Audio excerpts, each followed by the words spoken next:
예, 좋은 아침입니다. 아쉽죠? 벌써 휴양의 마지막 날이라고 하는 게 너무 아쉽습니다. 한 4박 5일도 할까요? 그리고 하나님의 말씀을 사모하는 여러분들의 집어삼킬 듯한 눈빛을 보니까 저도 너무 행복하고, 또 하나님의 말씀으로 인하여 여러분도 행복하고, 주님께서는 좋은 아버지십니다. 할렐루야. 먼저 성경 말씀 같이 좀 볼까요? 네, 빌립보서 3장입니다. 3장 10절부터 14절. 10절부터 14절입니다. 네, 우리 한 목소리 읽겠습니다. 시작. 내가 그리스도와 그 부활의 권능과 그 고난에 참여함을 알고자 하여 그의 죽으심을 본받아 어떻게 해서든지 죽은 자 가운데서 부활에 이르려 하노니, 내가 이미 얻었다 함도 아니요 온전히 이루었다 함도 아니라 오직 내가 그리스도 예수께 잡힌바된 그것을 잡으려고 달려가노라. 형제들아, 나는 아직 내가 잡은 줄로 여기지 아니하고 오직 한 일, 즉 뒤에 있는 것은 잊어버리고 앞에 있는 것을 잡으려고 표대를 향하여 그리스도 예수 안에서 하나님이 위에서 부르신 부름의 상을 위하여 달려가노라. 아멘, 아멘. 저희 이번 수양에서 케노시스에 대한 말씀을 살펴보고 있습니다. 자기를 부인하는 거죠. 이것이 모든 능력의 비결이고 또 영광의 비결이고 영적 권위의 비결이고 복을 누리는 비결이다, 이 말씀을 드렸습니다. 빌립보서는 기쁨에 대한 책인데, 바울이 누렸던 기쁨의 그 비밀에 내려가 보면 케노시스가 있는 거죠. 자기를 비우고 예수 그리스도로 가득 채웠을 때 거기에 주어지는 큰 기쁨이 바울 안에 있었습니다. 여러분들 가운데도 이 큰 기쁨이 있게 되기를 주의 이름으로 축원합니다. 그리고 이 기쁨과 소망을 여러분들이 누리기만 하고 있어도 사실은 세상이 여러분들에게 소망에 대한 이유를 물어보게 될 것이고, 하나님의 몸된 교회가 어두운 세상 가운데 반짝반짝 빛을 내게 될 거예요. 이 위대한 교회를 꿈꾸시는 여러분 되시기를 주의 이름으로 축원합니다. 자, 이 케노시스에 대한 마지막 말씀을 나눠야 되는데, 제가 원래 설교를 이렇게 시리즈 설교를 하면 다 논리적으로 딱딱 연결이 돼 있어야 제가 안심이 되는 사람이에요. 아시겠지요? 그래서 이렇게 중간에 막 논리적인 비약이 있거나 건너뛰거나 그러면 되게 불편한데, 어쩔 수 없이 지금 계속 건너뛰고 있습니다. 그래서 조금 저하고 비슷한 성향이시라면 책을 사서 보세요. 그러면 빈틈들이 다 이렇게 메꿔질 겁니다. 뭐 책장수가 된 것 같아서 참 미안한데, 사실 때 카이로스 책도 한 권 같이 사시고.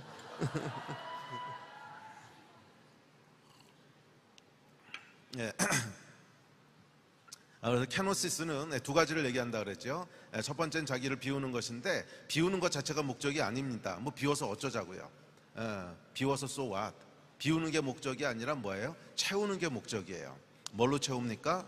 예수 그리스도로, 하나님으로, 성령님으로 우리를 가득 채우는 것이 케노시스의 목적입니다. 예수 그리스도를 원하십니까? 하나님 아버지를 원하십니까? 성령님을 원하십니까? 그렇다면 그분을 모셔드릴 공간을 준비해야 되는 거예요. 내 안에 내 생각과 내 자존심과 계획과 이런 자아가 가득하고 있는데, 성령께서 여러분 삶 가운데 거하셔서 일하시는 건 제한적이에요. 우리 자아가 걸리적거리는 것만큼밖에 일을 못 하신다는 거예요. 그래서 정말 하나님이 여러분 삶 가운데 충만하게 일하시기를 원하신다면 그분이 일하실 수 있는 공간을 만들라는 거예요. 그것이 자기 비움의 진정한 목적입니다. 그래서 이제 이 빌립보서를 읽어보면 바울이 예수 그리스도의 자기 비움에 대한 이야기를 쭉 하고, 이어지는 2장 후반부와 2장 초반부에서 너희 안에 이 마음을 품으라 곧 그리스도 예수의 마음이니 그는 근본 하나님의 본체시나 하는 가장 핵심되는 예수 그리스도의 십자가, 그리고 케노시스에 대한 말씀을 쭉 하고 난 다음에 어제 저녁에 살펴봤던 그 결과를 쭉 얘기했습니다. 결과는 그 공동체로 나타나게 된다는 거죠. 이 케노시스는 여러분의 삶 가운데 성령님을 누리게 되는 비결인데, 그 사이드 이펙트로 뭐 의도한 건 아닐 거예요. 뭐 공동체를 만들자 막 이런 슬로건을 내거는 건 아닐지라도 그 부작용으로 거룩한 부작용인데, 거룩한 부작용으로 생겨나는 게 뭐냐면 세상과 다른 공동체예요. 왜냐하면 자아가 부인되고 나면 관계 맺는 게 달라지거든요. 그러니까 우리의 관계를 어렵게 하는 것들, 부부관계부터 시작해서 교회에서 이루어지는 관계, 직장에서 자녀관계, 모든 관계의 원흉은 뭐냐면 자아거든요. 우리 안에 타락한 자아, 나 중심으로 모든 걸 생각하고 싶고, 나 중심으로 모든 게 돌아갔으면 좋겠고, 내 생각대로 됐으면 좋겠고, 나를 높여줬으면 좋겠고, 사람들이 나를 인정해줬으면 좋겠고 하는 이 타락한 자아가, 자기중심적인 자아가 다 꿈틀이고 앉아있기 때문에 사실은 관계가 망가지는 거죠. 나도 나 중심으로 살고 싶은데 저 사람도 나 중심으로 살고 싶어. 뭐 충돌이 일어날 수밖에 없죠. 그래서 관계가 어그러지고 거스른다는 거예요. 어그러지고 거스르는 세상이라는 거예요. 그런데 이 케노시스를 통하여 자아가 부인되고 그곳에 성령께서 충만하게 임하시면 관계가 달라지기 시작합니다. 부부 관계가 달라지고, 자녀와의 관계가 달라지고, 교회에서의 관계가 달라지고. 그래서 이 달라지는 관계들을 통해서 이 디바인 커뮤니티가 만들어지기 시작합니다. 디바인 커뮤니티. 그러니까 하나님께서 의도하셨던 그런 사회, 공동체가 만들어지기 시작하는데 그것이 교회입니다. 그리고 이런 교회는 정말 캄캄한 어둠 가운데 반짝반짝 빛나는 보석처럼 그렇게 다름을 보여주게 됩니다. 자, 이것이 이제 케노시스의 얘기가 이제 쭉쭉 흘러오는 내용입니다. 자, 그리고 이제 3장으로 넘어오면 바울이 성령의 사람은 어떻게 살아가는 사람인가 하는 이 성령의 사람에 대한 이야기를 쭉 합니다. 그러니까 이게 케노시스의 이제 후반부죠. 케노시스의 전반부는 뭐예요? 자아를 해결하는 것이었다면, 케노시스의 후반부는 뭐냐면 그곳에 성령으로 채우는 거예요. 그곳에 성령으로 가득 채우는 거예요. 그랬을 때 이 성령에 사로잡히게 되는데, 맞아요. 케노시스의 진짜 목적은 뭐냐면 예수께 사로잡히는 거예요. 성령께 사로잡히는 거예요. 예.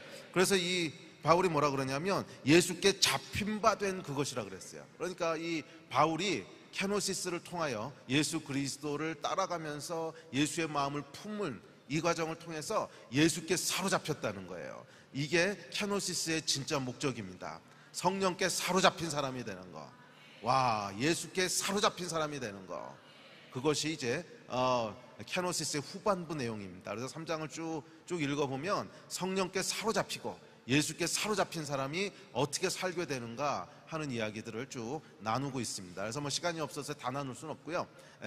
궁금하면 책 사서 보시고, 거기 보면은 한 서너 가지의 얘기를 하는데, 첫 번째 뭐냐면 성령께 사로잡히게 되면 오직 예수밖에 안 보인다는 거예요. 오직 예수. 그래서 바울이 뭐라 그러냐면 오늘 10절부터 읽느라고 그 전구절을 읽지 못했는데, 그 전구절에 보면 예수 그리스도를 얻기 위하여 모든 것을 배설물로 여긴대요. 이게 바울이 참 가진 것도 많고 이룬 것도 많았거든요.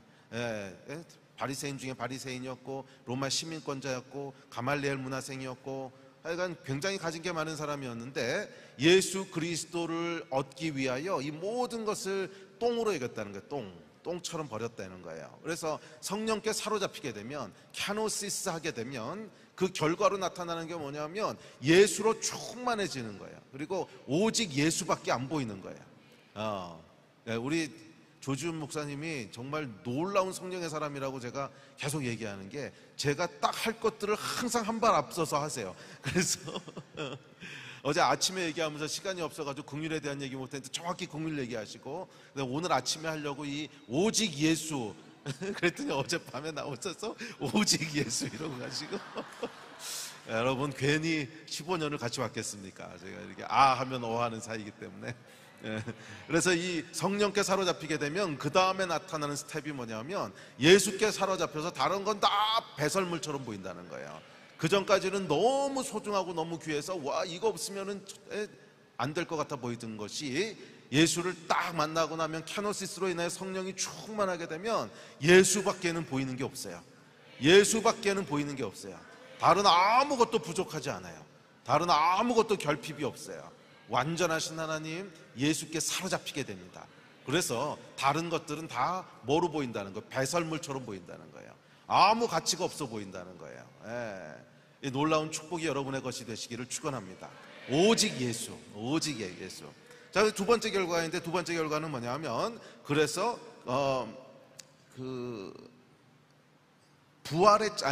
고난에 참여하게 되는 거예요. 두 번째 특징은 고난에 참여하게 되는 거예요. 예, 나중에 가서 3장을 쭉 한번 읽어보세요. 배설물로 여기고 고난에 참여한다. 이제 이 이야기가 쭉 진행이 됩니다. 고난에 참여하게 되는 거예요. 자, 성령의 사람은요, 고난에 참여하게 됩니다. 그런데 왜 고난에 참여하게 되냐면,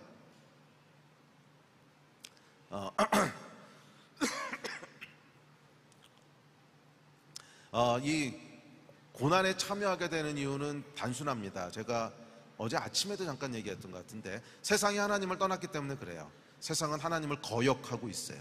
공중에 권세 잡은 자가 붙잡고 있어요. 그래서 하나님이 진리라고 하는 것을 진리가 아니라고 말하고, 하나님이 진리가 아니라고 한 것을 진리라고 말합니다.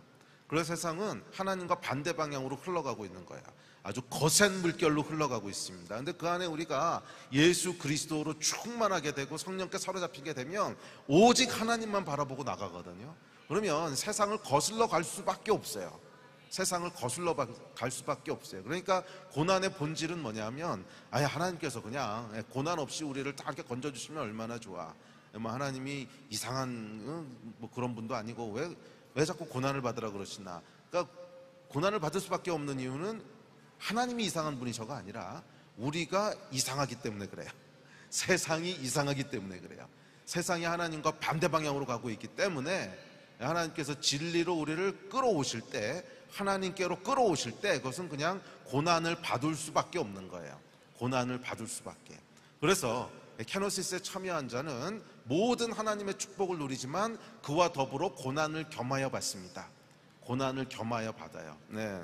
자, 그리고 이 고난에 참여하는 이유에 대해서 바울이 뭐라 그러냐면, 오늘 본문 말씀에 보시면 어떻게든지 죽은 사람들 가운데서 부활에 이르고자 함이라. 그러니까 예수 그리스도의 부활에 참여하고 싶다는 거예요. 영원한 하나님의 나라에 참여하고 싶다는 거예요. 그 부활에 참여하기 위해서 일로 계속 흘러갈 수는 없다는 거예요. 일로 흘러가는 길은 사망의 길이라는 거예요. 그래서 부활에 참여하고자 하여 이쪽 길로 계속 가는데, 그것은 물살을 거슬러 올라가게 되는 거죠. 자, 부활에 참여한 자가 되기 위해서입니다. 자, 그래서 이제 고난에 참여하게 되는데, 이 고난은 성경의 명령입니다. 성경의 명령이에요. 디모데후서에 보면 너는 그리스도 예수의 좋은 명사로 나와 함께 고난을 받으라 그랬거든요. 고난은 성경의 명령입니다. 그런데 이 고난도 성경을 깊이 들여다보면 두 종류의 고난이 있는 것을 보게 됩니다. 이게 사실 여러분, 이 한 주제 한 주제가 보통 제가 2번씩 설교했던 2시간짜리거든요. 그걸 지금 5분씩 줄이고 있어요. 이 기적이죠. 자, 고난에도 두 종류의 고난이 있는데, 하나는 욥의 고난이 있고요, 두 번째는 사도적인 고난이 있습니다. 욥의 고난은 뭐냐면, 타락한 세상에 살아가면서 그냥 내 의지와 상관없이 받게 되는 고난이에요. 그렇죠, 여러분. 타락한 세상을 살다 보면 우리가 내 의지나 선택과는 관계없이 고난을 받게 되죠. 질병에 걸린다든지, 또는 사업이 망한다든지, 아니면 하여간 이 힘든 일을 맡게 되는 거죠.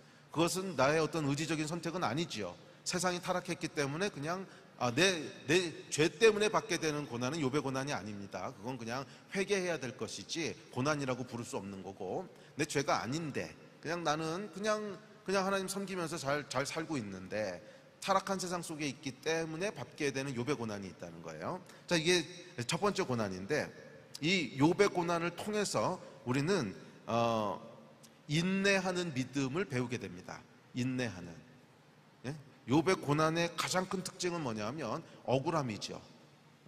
아니 도대체 내가 왜 이런 고난을 받게 됐지? 하나님이 좋으신 아버지시라며 왜 이런 고난을 나한테 허락하시는 거야? 이해할 수 없는 일을 겪게 되는데, 이것을 통해서 하나님은 물론 하나님께서 욥의 고난을 주시는 분은 아니세요. 허락하시는 거지. 욥기에 보면 하나님이 고난을 준 게 아니에요. 마귀가 고난을 주는데 그냥 하나님께서 허락하시죠. 근데 어쨌든지 간에 하나님께서 허락 안 하실 수도 있잖아요. 그런데 허락은 하시거든요. 거기엔 이유가 있다는 거예요.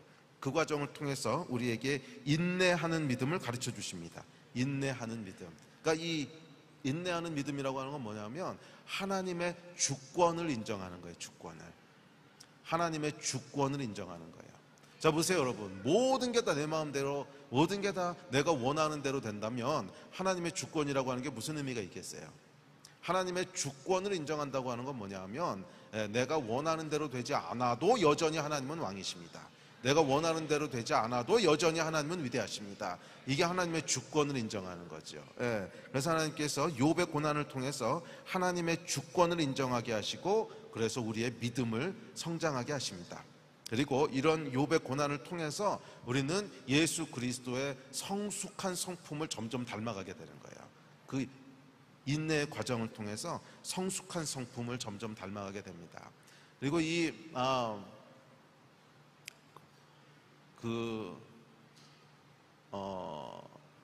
사실 여러분, 모든 게 다 이해할 수 있다면 믿음이 왜 필요하겠어요? 잘 생각해 보세요. 믿음이라고 하는 거는 이해가 안 되니까 믿으라고 한 거지. 이해가 되는데 믿음이 왜 필요해요? 이해하면 되는 거지. 그러니까 믿음이라고 하는 거는 언제 필요한 거냐면 이해가 안 될 때 필요한 거예요. 그래서 우리 안에 믿음이 언제 역사하기 시작하냐 하면 욥의 고난 가운데 있을 때 비로소 우리의 믿음이 발휘되기 시작하는 거예요. 욥의 고난이 없으면 그건 믿음이 아니에요. 그냥 이해한 거지. 아니, 모든 게 다 좋은데 믿음이 뭐가 필요하겠어요? 다 이해가 되면 이해하고 말지. 그런데 우리 삶 가운데 하나님께서 욥의 고난을 허락하신단 말이에요. 그래서 이 고난 가운데 들어갔을 때 우리는 비로소 뭐를 보게 되냐면 뭐가 요구되냐 하면 믿음이 요구되는 거예요. 이해되지 않지만 여전히 하나님은 선하십니다. 이해할 수 없지만 여전히 하나님은 좋으십니다. 내가 다 이해할 수 없지만 하나님은 여전히 good father십니다. 이게 믿음인 거예요, 이게. 그래서 욥의 고난을 통해 하나님께서는 우리의 믿음을 끌어올리시는 거예요. 우리의 믿음을. 그래서 욥의 고난 가운데 있을 때는 원망을 하거나 투덜거리면 안 돼요. 그러면 그 고난을 다 낭비해 버리는 거예요. 고생은 고생대로 하고 고난의 목적은 이루어지지도 않아요. 욥의 고난 가운데 있을 땐 뭐 하는 거냐면 믿음을 고백하는 거예요. 이 하나님 다 이해할 수 없지만 여전히 하나님은 선하십니다. 내가 믿습니다. 그래야 거기서부터 내 영이 움직이기 시작하는 거예요. 그러니까 그 전까지는 혼만 움직이며 살다가 욥의 고난 한가운데서 내가 하나님에 대한 믿음을 고백할 때 뭐가 올라오는 거예요? 믿음이 올라오고 영이 움직이기 시작하는 거예요. 아멘. 아마 이 가운데 크고 작은 욥의 고난들을 대면하는 분들 분명히 있을 겁니다. 이 고난은 여러분 하나님의 선물입니다. 어떤 선물? 우리로 믿음을 발휘하게 하시는. 아멘. 하나님은 우리보다 크신 분이세요. 우리가 다 이해할 수 있다면 그게 무슨 하나님이겠어요? 하나님이 우리가 만약에 모든 걸 다 이해할 수 있다면 그 하나님은 내가 만든 하나님이지 나를 만든 하나님일 수는 없어요. 내가 하나님에 대한 모든 걸 이해한다고 하는 것은 내가 이만하고 요만큼 하나님이 있다는 뜻이거든. 이제 그러니까 전부 다 이해하는 거죠. 그런 하나님은 나를 만드신 분일 수가 없어요. 내가 머릿속에서 창조해낸 신이지, 가짜 신이지. 하나님이 나를 창조하셨다면 하나님이 더 크시고 내가 그 안에 있는 거예요. 그래서 요만큼은 이해할 수 있어요. 하지만 이해할 수 없는 부분들이 많이 있다는 거예요. 이해가 되십니까? 그래야 그분이 우리를 만드신 하나님이에요. 우리는 미래를 몰라요. 우리는 시간에 속박돼 있어요. 그래서 이런 고난을 주시는 이유가 뭔지 다 이해가 안 돼요. 그게 정상이에요. 그러나 하나님이 고난을 주시는 이유는 분명해요. 그것은 선물이에요.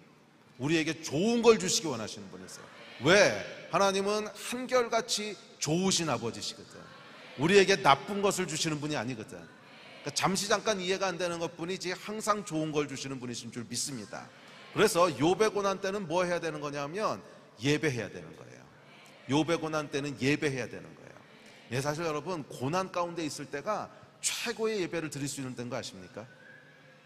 모든 게 다 잘 될 때 예배합니다. 뭐 이거는요 당연히 예배하겠지. 그게 욥기에서 사단이 얘기하는 거 아니에요? 그렇게 욥에게 모든 좋은 걸 다 주셨는데 그 예배하지 않으면 사람입니까? 뺏어보십시오. 어떻게 되나. 그러니까 이 욥기는 예배의 본질이 뭔지를 가르쳐주는 책이에요. 다 줬을 때 예배하는 거 그거 누가 안 합니까? 뺏어보세요. 어떻게 되는가. 그런데 뺏었는데도 욥이 하나님을 예배하죠. 거기서 하나님이 욥을 축복하십니다. 그러니까 이 욥의 고난의 때에는 뭐 하는 때예요? 예배하는 때예요. 제 삶을 이렇게 돌아봐도 제 삶에서 가장 기억에 남는 예배들은 항상 욥의 고난 가운데 드렸던 예배예요. 이 감사하다고 얘기할 수 없을 때, 도저히 하나님을 예배할 수 없을 것 같을 때, 신뢰할 수 없을 것 같을 때, 그때 우리가 입을 열어서 하나님은 선하십니다, 여전히 하나님은 선하십니다, 그렇게 고백할 때 그 예배는요 어마어마한 하나님의 임재가 있어요. 저희가 작년에 제 사랑하는 선교사가 암으로 세상을 떠났습니다. 아마 여러분도 많이 기도해 주셨을 텐데, 김동훈 선교사라고 39살이었어요. 그리고 대학교 1학년 때 저희 교회를 왔고, 그래서 저희 교회에서 예수님을 믿고 헌신해서 신학교를 가고, 또 중고등부에 이제 사역을 하다가 또 헌신해서 이제 선교사로 나가고, 아주 귀한 친구였고, 저희 교회에서 20년 이상을 쭉 자란 그런 친구였는데, 이제 안식년으로 잠깐 들어왔다가 들어가려고 그러는데, 들어가기 직전에 건강검진을 했더니 암이 발견됐는데 이미 대장암 말기였어요. 그래서 하여간 참 힘든 투병 과정을 겪었습니다. 힘든 투병 과정을 겪으면서 제가 열심히 기도했어요. 열심히 고쳐달라고 금식하면서 기도하고, 전교인이 부르짖어 기도하고, 정말 열심히 기도했어요. 하나님께서 데려가셨어요. 제가 이제 그런 경험이 한 번 더 있었거든요. 2010몇 년도에 그때도 레바논에 있던 여자 선교사님이셨는데, 아들 셋이 있는데 이제 암에 걸렸습니다. 그래서 급하게 레바논에서 나오게 됐고, 거기도 투병 과정을 통해서 하나님께서 데려가셨어요. 그래서 처음엔 치료가 됐는데, 암이라고 하는 건 이제 5년 동안 지켜봐야 되는 거잖아요. 그래야지 완치 판정이 나는 건데, 이 자매가 기도하는 가운데 내가 내 건강 돌본다고 5년이나 부르신 곳을 떠나 있는 건 난 너무 마음이 편하지 않다고, 부르신 곳에 있어야겠다고. 그래서 다시 레바논으로 돌아갔어요. 근데 들어가고 1년 있다가 이제 암이 재발돼서 이제 그때는 이제 소천을 했습니다. 근데 그때도 정말 열심히 기도했어요. 정말 열심히 기도했는데 아무 일도 일어나지 않고 결국 하나님이 데려가셨어요. 제가요, 그게 2010년인가 11년인가 됐던 것 같은데 너무너무 힘들었어요. 너무너무. 그리고 교인들한테 뭐라고 얘기해야 될지도 모르겠더라고. 분명히 고쳐주십니다. 그러면서 금식하며 기도하고 믿음으로 기도하고, 그런데 하나님 데려가셨거든요. 나도 소화가 안 되고 교인들에게 뭐라고 얘기해야 될지도 모르겠고, 그게 충격이 정말 컸어요. 교회도 꽤 오랫동안 좀 침체된 분위기에 있었고, 저도 제 평생 처음으로 이 우울증이라는 게 뭔가 하는 것을 조금 경험했던 때인 것 같아요. 한 2년 정도를 어떤 일이 있어도 웃음이 잘 안 나와요. 아무리 좋은 일이 있어도 웃음도 잘 안 나오고, 항상 마음이 이렇게 우울해져 있고, 한 2년을 제가 그렇게 보냈던 것 같아요. 그런 경험이 있기 때문에 요번에 다시 선교사가 소천했을 때는 어떻게 해야 될지 사실 참 두려웠어요. 요번에 또 데려가시면 어떡하지? 그러면 나는 어떻게 내 스스로를 추스릴 거며 교인들한테는 뭐라고 얘기하지? 이게 정말 어려웠어요. 그런데 이 동훈 선교사가 소천했을 때 하나님께서 주셨던 말씀이 있었어요. 그 말씀은 뭐냐면, 고난의 때에는 예배하는 거라고. 욥의 고난이 올 때가 최고의 예배를 드릴 때라고. 그래서 그 장례식을 목요일 날 이제 발인 예배를 드리고, 금요일 날 저희가 처음으로 예배로 모였습니다. 그리고 하나님이 주신 말씀을 이렇게 나눴어요. 나도 이유는 모르겠습니다. 왜 하나님이 데려가셨는지도 모르겠고, 이해는 되지 않습니다. 하지만 한 가지는 분명합니다. 지금은 우리가 하나님께 최고의 예배를 드릴 때입니다. 최고의 예배를 드릴 때입니다. 와, 그리고 그날 예배를 드렸는데요, 제가 저희 교회에서 20몇 년 예배 드리면서 가장 놀라웠던 예배였어요. 그 예배는 가장 놀라웠던, 정말로 이렇게 문자적으로 하늘이 열려 있더라고요. 문자적으로 하늘이 열려 있고, 그 예배를 통해서 모든 성도들이 어마어마한 하나님의 영광을 경험했습니다. 정말 전 성도가 다 통곡하고 울면서 이 하늘이 열려 있는 곳에서 하나님 선하시다고, 하나님 완전하시다고, 그 고백을 하는 가운데 하나님의 영광이 무엇인지를 우리가 볼 수 있었어요. 하나님의 영광이 이거구나. 예배할 수 없을 때 예배하는 거, 고난 가운데 예배하는 거, 감사할 수 없을 때 감사하는 거, 이게 하나님의 영광을 드러내는구나. 아멘. 욥의 고난은 예배할 때입니다. 두 번째 종류의 고난이 있는데, 두 번째 종류의 고난은 뭐냐면 사도적 고난이 있습니다. 그러니까 사도적 고난은 뭐냐면 내가 의지적으로 선택해서 받는 고난이에요. 그것은 그냥 살아가면서 주어지는 고난이 아니에요.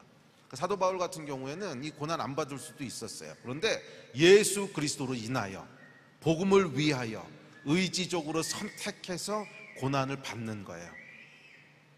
욥의 고난에도 하나님의 영광이 있는데요, 사도적 고난에는 그것과 좋게 비교할 수 없는 영광이 있어요. 이 고난의 비밀을 아는 여러분 되셨으면 좋겠어요. 욥의 고난에도 영광이 있는데 사도적 고난에는 그 욥의 고난과 좋게 비교할 수 없는 영광이 있어요.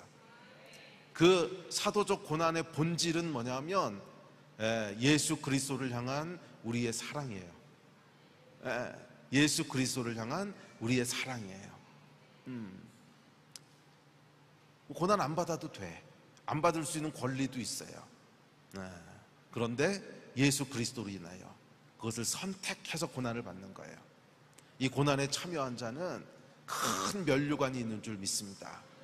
큰 면류관이 있는 줄 믿습니다. 이 면류관을 다 받으시는 여러분 되셨으면 좋겠어요. 아멘.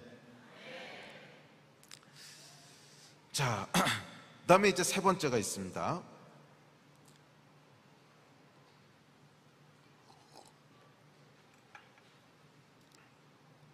세 번째는 뭐냐면 이 성령께 사로잡힌 사람, 오직 예수께 사로잡힌 사람은 표대를 향하여 부르심의 상을 위해 달려간다는 거예요.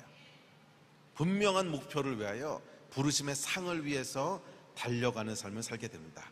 자, 이게 케노시스 된 사람의 세 번째 모습이에요. 자, 첫 번째는 뭐라고요? 오직 예수, 오직 성령께 사로잡힌 사람이 되고, 그 다음에 두 번째 케노시스한 사람은 성령의 임하심으로 말미암아 고난에 참여하는 사람이 되고, 세 번째는 표대를 향하여 달려가는 사람이 됩니다. 아멘. 그 세상에는 여러분 세 종류의 사람이 있습니다. 세 종류의 사람이 있는데, 과거를 잡고 사는 사람이 있고, 현재를 잡고 사는 사람이 있고, 미래를 잡고 사는 사람이 있습니다. 자, 이 세 종류의 사람에 대한 걸 조금 살펴보고 우리 함께 기도했으면 좋겠습니다. 첫째, 과거를 잡고 사는 사람이 있어요. 과거를 잡고 사는 사람, 또는 과거에 잡혀 사는 사람이 있는데, 이 사람은 어떤 사람이냐면 과거의 원한, 실패, 후회 등에 잡혀 사는 사람입니다. 참 이상하게도 과거에 잡혀 사는 사람이 성공이나 기쁨에 잡혀 사는 경우는 거의 본 적이 없어요. 이 성공이나 기쁨의 기억을 붙잡고 사는 사람은 그 성공이나 기쁨의 기억을 발판 삼아서 미래에 있을 더 큰 기쁨을 향해서 미래를 잡게 돼요. 그러니까 우리가 과거에 있었던 기억 중에 말이에요, 기억은 여러분 기억하십시오. 선택이에요. 기억은 선택이에요. 잘 생각해 보세요. 여러분들이 했던 모든 일들을 기억하냐? 아니잖아요. 실제로 어저께 했던 일들도 기억 잘 안 나잖아요. 어제 여러분 정확히 1시 15분에 뭐 하셨어요? 기억 안 나거든요. 뭐 이 정도가 기억나는 게 아니라 어제 제가 했던 설교도 잘 기억 안 나잖아요. 그러니까 기억하세요? 할렐루야. 아멘. 그러니까 기억이라고 하는 건 뭐냐면 모든 걸 다 우리가 기억하고 있는 게 아니에요. 기억은 선택하는 거예요. 내 의지가 발동돼서 선택하는 거예요. 여기서부터 시작돼야 돼요. 자, 어저께도 말씀드렸지만 모든 하나님의 역사는 뭐라고요? 나의 선택과 하나님의 강권적인 역사의 콜라보레이션이다. 절대로 한 가지만으로 일어나지 않아요. 나의 선택만으로 모든 성령님의 역사를 대신하는 건 물론 말도 안 되고, 반대로 내가 아무것도 안 하고 있는데 성령께서 일하신다, 이것도 말도 안 돼요. 항상 내가 해야 되는 파트가 있다는 거예요. 선택하는 파트가 있어요. 그러니까 선악과를 주셨죠. 선택하는 게 필요 없으면 뭐하러 선악과를 주셨겠어요. 자, 기억은 선택입니다. 그런데 과거를 선택할 때 과거의 기억, 과거에 잡혀 사는 사람이 기쁘고 즐거웠던 긍정적인 기억을 선택하잖아요. 그러면 과거에 매이는 게 아니에요. 이런 것들이 미래에도 또 있을 것을 기대해서 미래지향적인 사람이 돼요.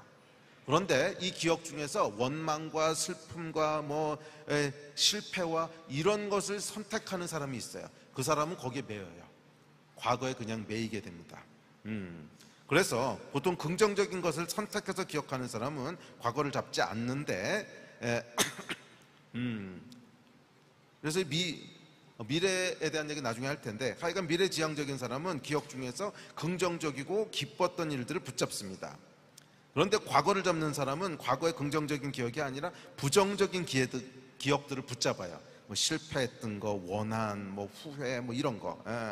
자, 그런 것을 이제 붙잡습니다.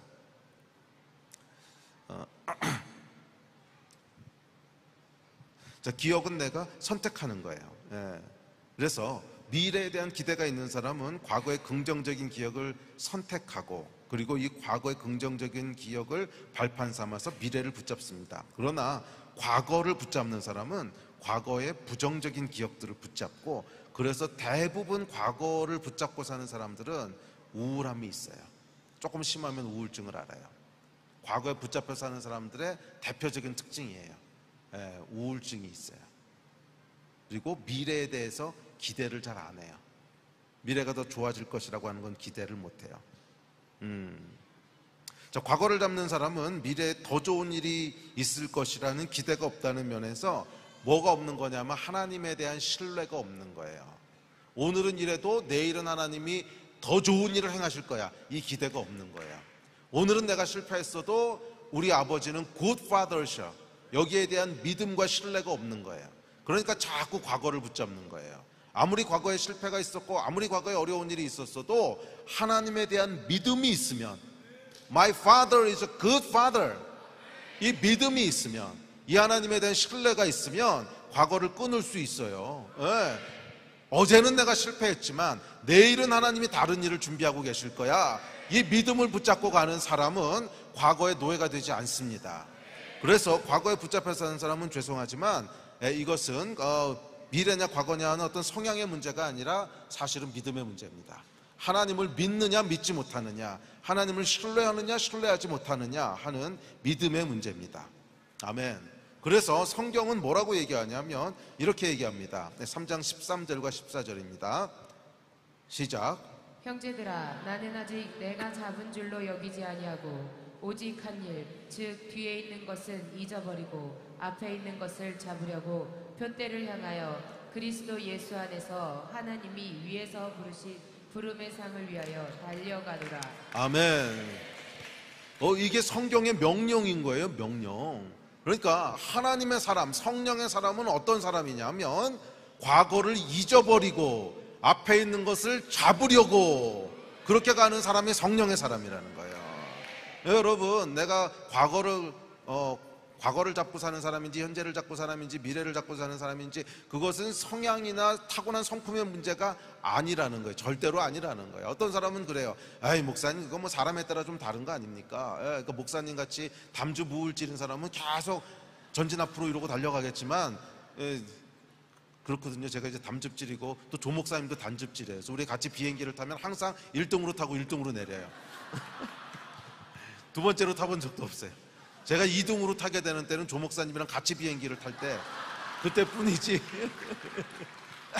그때를 빼놓고는 항상 제가 제가 탄 비행기에서 가장 먼저 타고 가장 빨리 내려요.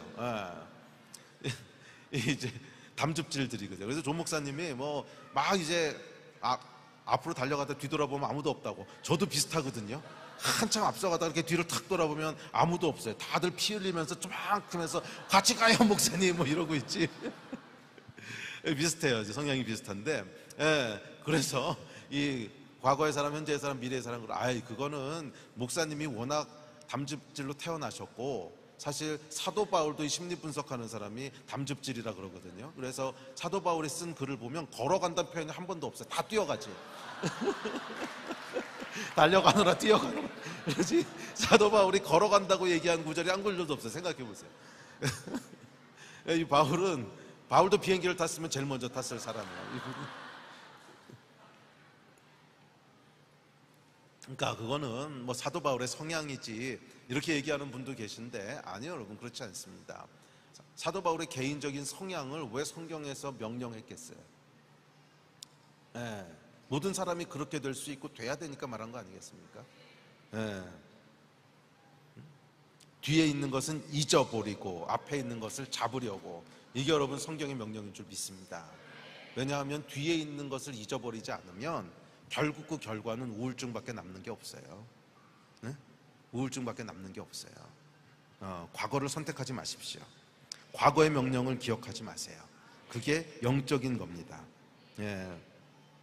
자, 흥미로운 것은 제가 이 설교를 준비하면서 사실은 저희 교회에서 했던 설교인데, 제가 설교를 이제 준비할 때 먼저 그 구도를 이렇게 잡습니다. 그래서 어떤 큰 어떤 그 구도를 잡고 그 다음에 그 안에 이렇게 채워 나가거든요, 내용들을. 그래서 이 설교를 준비할 땐 구도를 어떻게 잡았냐면, 과거의 사람, 현재의 사람, 미래의 사람이라고 이제 설교를 준비하고, 그 성경에 나오는 사람 중에 과거의 사람 한 명, 그 다음에 현재를 살았던 사람 한 명, 미래를 살았던 사람 한 명, 그렇게 이제 샘플들을 이렇게 하면서 그 교훈들을 한 가지씩 뽑아내야겠다. 이게 처음에 구도였어요. 이제 그래가지고서 막 성경을 열심히 뒤졌습니다. 근데 놀라운 게 뭐냐면, 과거를 살았던 사람을 한 명도 발견 못한 거예요, 성경에서.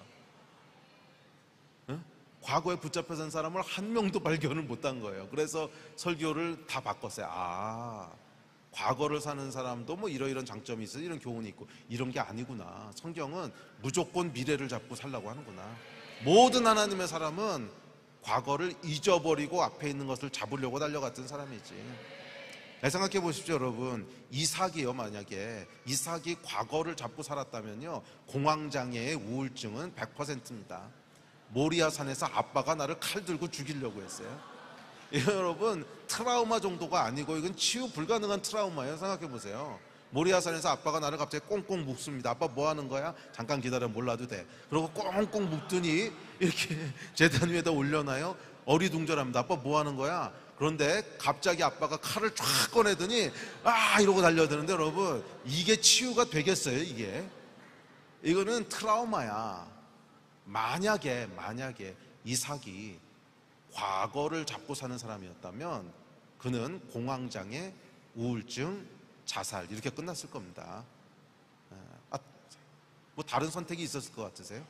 아빠가 나를 죽이려 했다. 이게 자존감이 어떻게 되겠어요? 나는 아빠한테도 버림받았어. 나는 쓸모없는 존재야. 나는 세상에 존재하면 안 돼. 우울증에, 공황장애에, 자기 비하에 이게 분명히 자살로 끝났어야 돼요. 그런데 이삭은 그 평생에 이 이야기를 한 번도 하지 않아요. 적어도 성경에 한 번도 기록되어 있지 않아요. 기억을 안 했다는 거야. 뒤에 있는 것은 잊어버리고 앞에 있는 것을 잡으려고. 이게 하나님의 사람이에요. 요셉은 어떻습니까? 요셉도 형들에게 팔려갔어요. 이게 말이 안 되는 일이잖아요. 형들에게 팔려가서, 이게 그냥 잠깐 한 1, 2년 고생하고 오는 것 중에 평생을 그냥 노예로 살아야 되는, 평생 인생이 이제 조진 거야. 평생 인생을 이제 맛이 간 거예요. 그렇게 갔다가 그 다음에 또 보디발의 아내한테 배신을 당하죠. 정말 얼마나 충성되게 그 집을 섬겼는데 나를 이렇게 대할 수가 있어? 만약에 여러분 과거를 요셉이 기억했다면 요셉도 운명이 똑같습니다. 공황장애의 우울증의 자살입니다. 뭐 이거 말고 무슨 길이 있겠어요? 더군다나 요셉은 소망도 없어요. 그렇게 해서 노예로 갔다가 나중엔 감옥에 갇힙니다. 감옥에서 벗어날 수 있는 소망도 없어요. 거기서 무슨 힘으로 살아갔겠어요?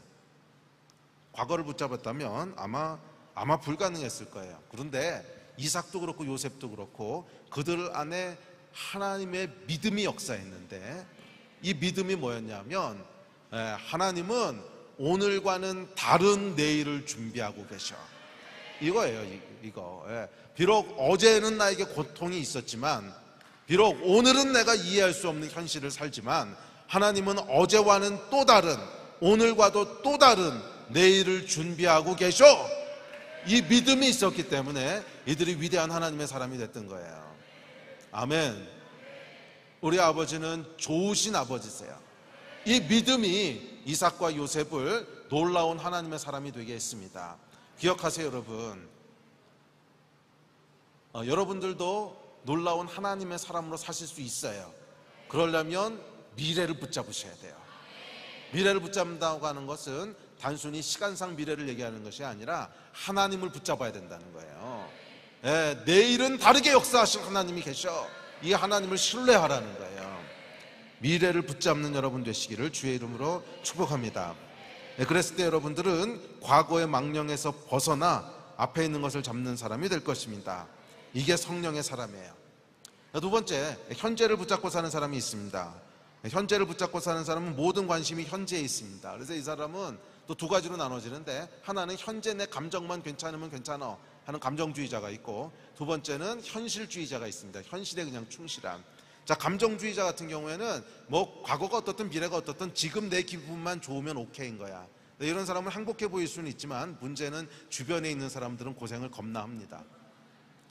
그렇죠. 이 사람은 지금 내 감정만 좋으면 오케이이기 때문에 아무 책임감도 없어요. 주변 사람들이 고생을 엄청 합니다. 그리고 이 사람은 결국엔 뭐하고 똑같냐면, 이렇게 사자에게 쫓기던 타조가 조그만 동굴에다가 이렇게 머리만 집어넣고 아 나는 안전해 하는 것과 똑같은 거예요. 눈 가리고 아웅이에요. 지금 내 기분이 좋다고 해서 무슨 문제가 해결된 게 아니거든요. 내 미래가 어떻게 될지 모르는 거거든요. 네, 이게 현재를 잡고 사는 사람입니다. 두 번째, 현실주의자가 있어요. 그것은 현실에 충실한 사람입니다. 근데 이 사람의 문제는 뭐냐면 비전이 없고 방향성이 없어요. 네, 그냥 인생을 열심히 사는 것뿐이지 인생의 방향이 없습니다. 그래서 이 사람은 말년에 가면 100% 후회합니다. 내가 열심히 충성되게 살았는데 뭘 위해서 산 거지? 반드시 이 질문을 던지게 됩니다. 끝에 가면 허망하고 허탈합니다. 최선을 다해서 살았는데 뭘 위해 살았는지 몰라요. 그러므로 여러분, 그저 있는 곳에서 최선을 다하라는 말에 속지 마십시오. 그거 충분하지 않아요. 그건 그냥 현실주의자의 삶이에요. 그저 있는 곳에서 최선을 다하는 것이 아니라 부르신 곳에서 최선을 다해야 되는 거예요. 그저 있는 곳에서 최선을 다하는 것이 아니라 하나님이 나를 보내신 곳에서 최선을 다해야 되는 거예요. 이것은 완전히 다른 얘기입니다. 네. 네. 부르신 곳에서 최선을 다하는 여러분 되시기를 주의 이름으로 축원합니다. 푯대가 있어야 돼요. 푯대가. 예. 푯대를 향하여 달리는 그런 여러분 되시기를 바랍니다. 싸우기를 허공을 치는 것 같이 하지 마십시오.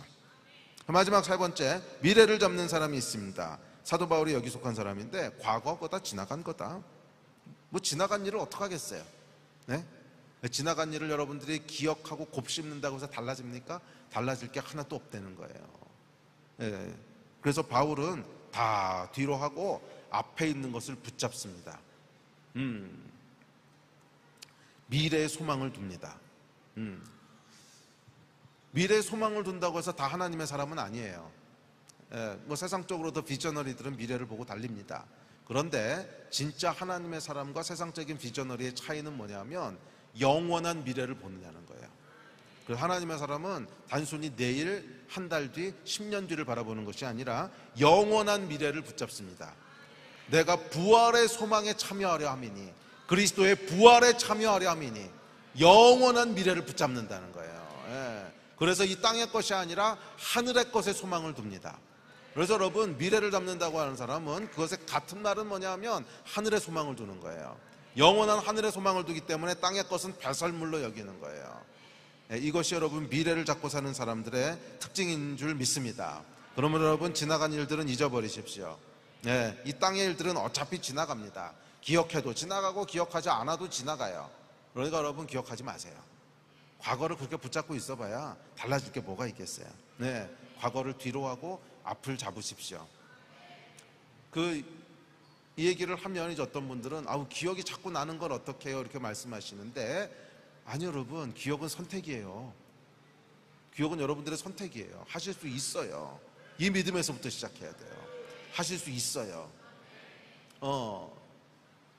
그저께 너희 안에 이 마음을 품으라 할 때 프로네오라고 얘기했잖아요. 근데 그게 골로새서에도 쓰인다 그랬죠.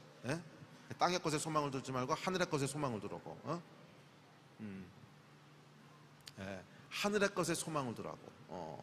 그러니까 그건 이제 프로네오 한다는 건 뭐냐면 잡아다가 놓고 또 잡아다 놓고 또 잡아다 놓고 이거 하라는 거거든요. 그럴 때 성령께서 어느 순간 훅 하고 임하시는 거예요. 그 임계점이 있어요.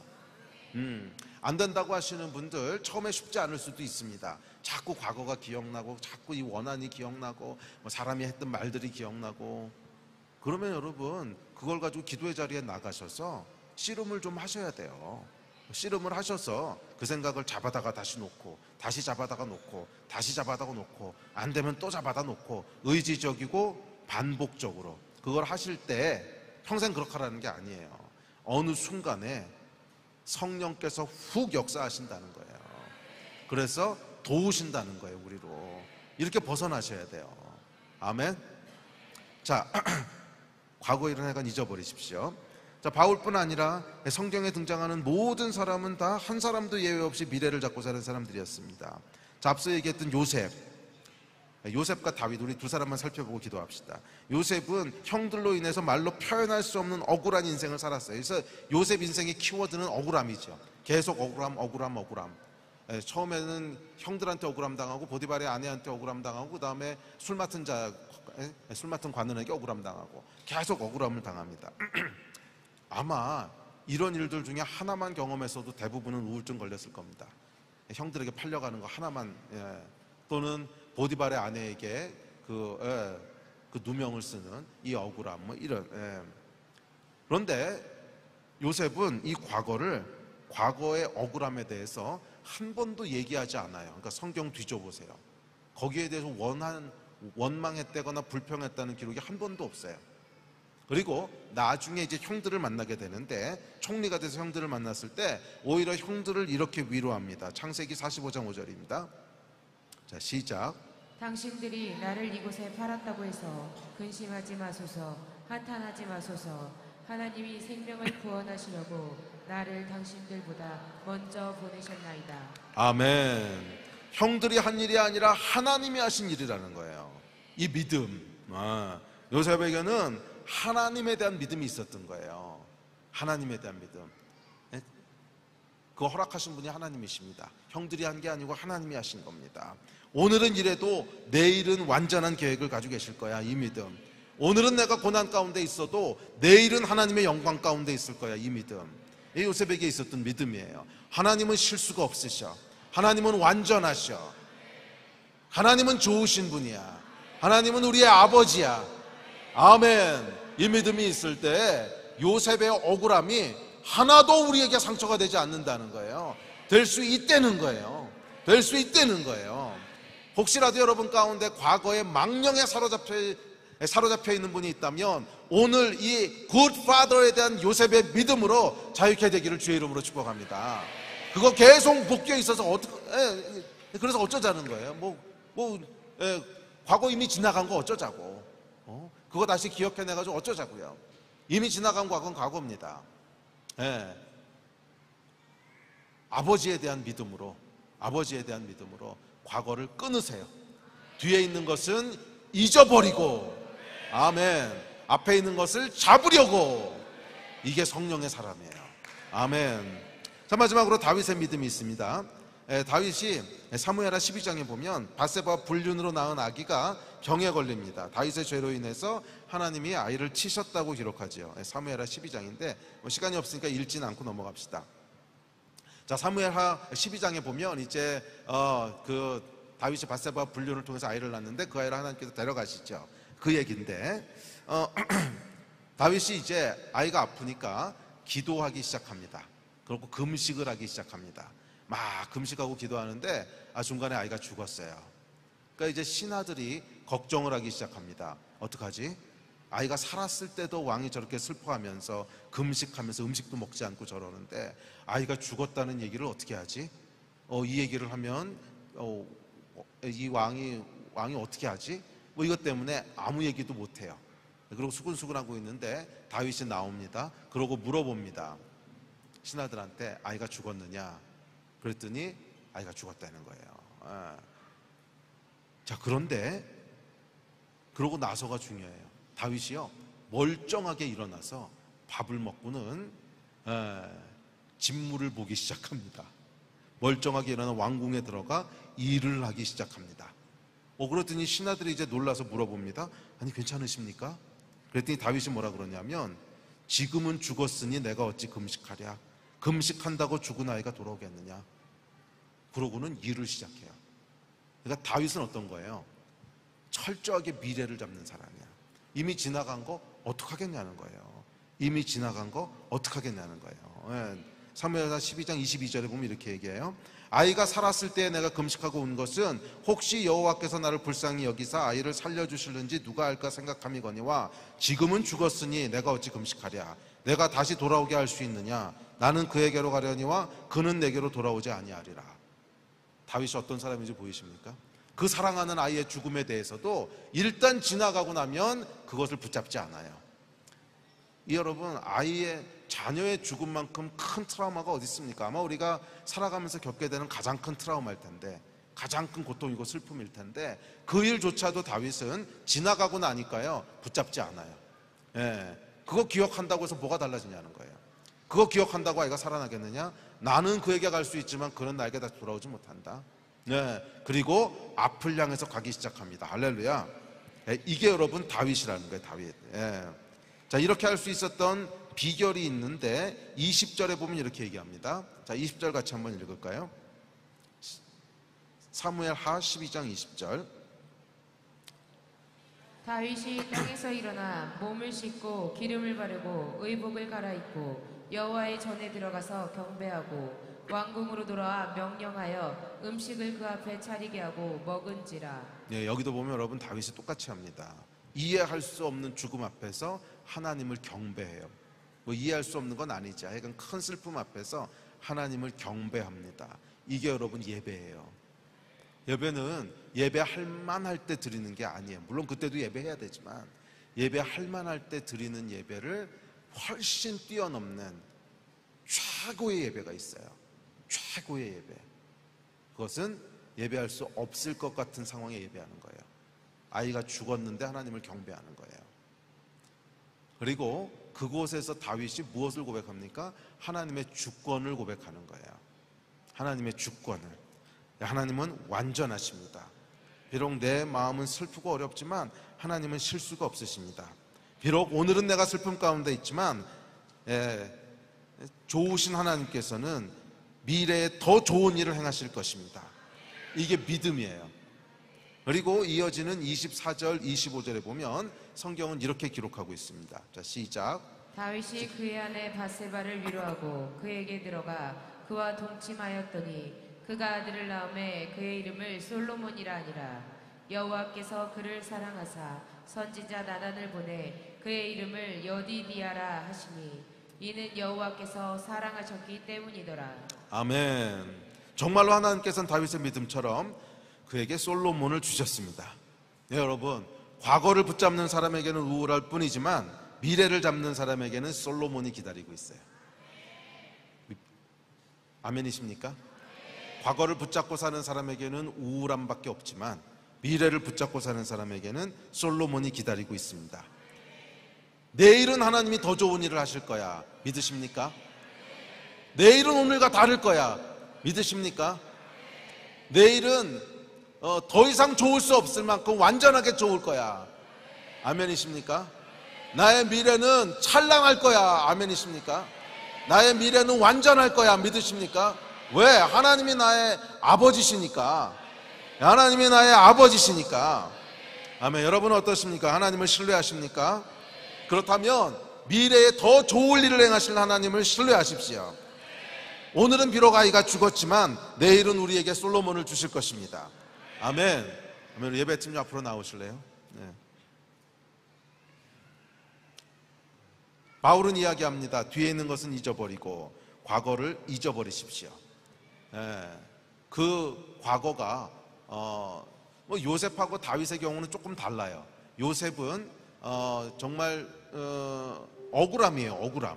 뭐 난 아무 잘못도 안 했는데 그냥 겪게 되었던 어떤 고통과 슬픔이었어요. 그런데 다윗은 그렇지 않지요. 다윗은 실수한 거죠.